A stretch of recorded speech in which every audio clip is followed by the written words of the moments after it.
Today I'm at Hale Carr Cemetery in the village of Heysham near Morecambe. There's 6 Commonwealth war graves here. I'm going to tell you the story of 3 of them.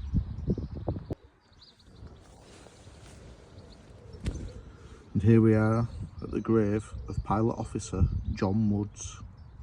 John was part of the 269th Squadron of the Royal Air Force. He was a pilot of a Whitley aircraft. On the 20th of August 1942, this stalled and crashed during a landing approach at Lancashire airfield. All 7 on board were sadly killed.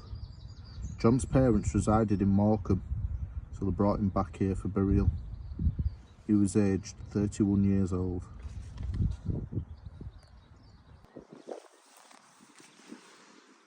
I'm now by the grave of Sergeant Thomas Frederick Greenwood. Thomas was born in Lancaster in 1919. In World War II, he was serving as an observer in the 9th Squadron of the Royal Air Force. On the 19th of January 1942, the Wellington bomber was on a training flight and crashed following structural failure at 250 feet of the outer section of the starboard wing. The Wellington fell and burst into flames at Folly Farm near Thetford. Civilians rushed over to try and get the men out of the aircraft, and at least one had to be treated for burns to his hands as a result of trying to rescue the trapped crew. A sad end for all 7 who was on board.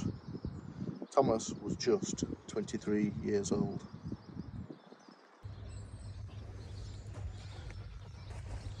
And now by the family grave of Sergeant Russell Irving Pym. Russell lived in Morecambe and served as a flight engineer during World War II. On the 22nd of March 1944, the crew were flying in their Halifax bomber when the port inner engine failed and could not be feathered. Partially abandoned and then crash landed between Scarcliffe and Polterton, Derbyshire. Out of the 7 crew on board, 3 were killed.